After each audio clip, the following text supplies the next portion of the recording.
Write a function that could be used to model each graph. And here we see a graph. F of x is an increasing function. It is not a line. It appears to look exponential, and we see that it appears that there is a horizontal asymptote to the left.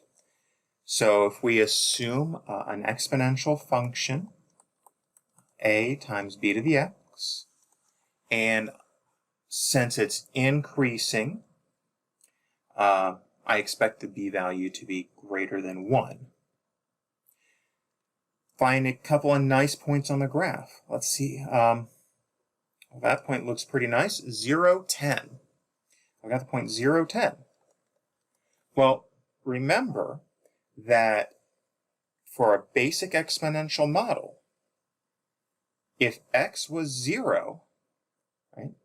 If I find f of 0, then that would be a times b to the 0.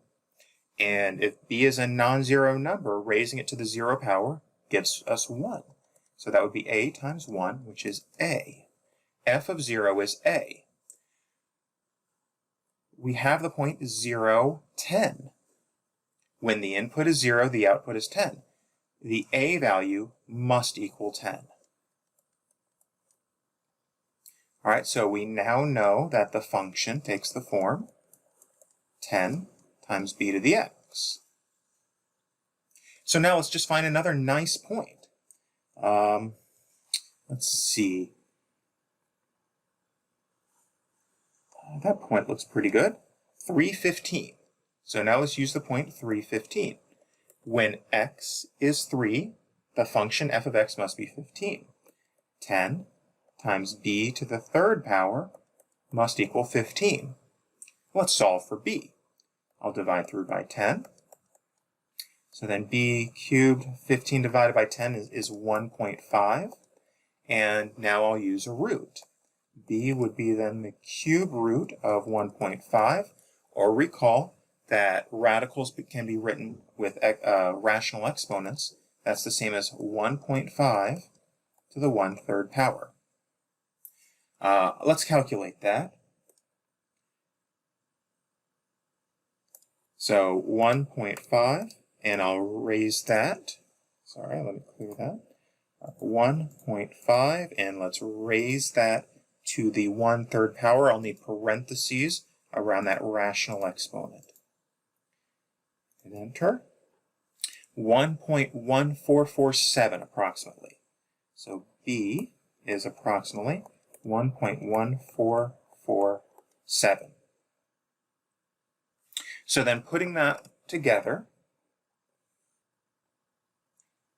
it appears that the function is 10 times 1.1447 to the x.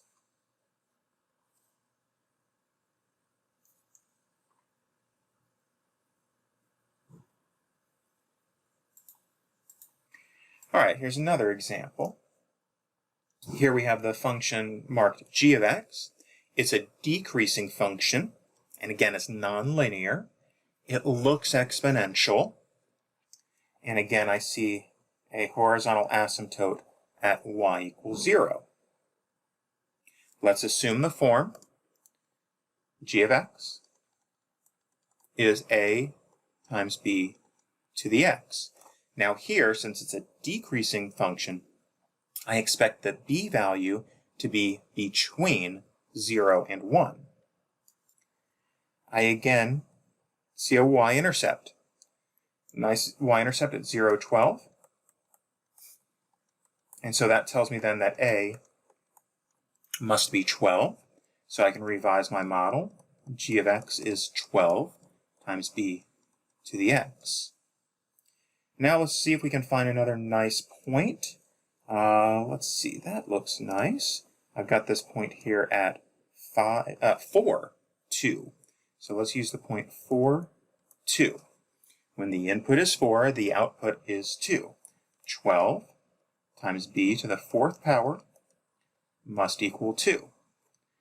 Dividing through by 12, then b to the 4th is 1/6. then b is the fourth root of 1/6, which is the same as 1/6 to the 1/4 power. Calculating that. Let's clear out the old work. Let's calculate 1/6, and let's raise that to the parenthesis 1 divided by 4, close the parenthesis, hit enter, and I get 0.6389. So b is approximately 0.6389. All right, putting that all together, then my function g of x appears to be 12 times 0.6389 to the x.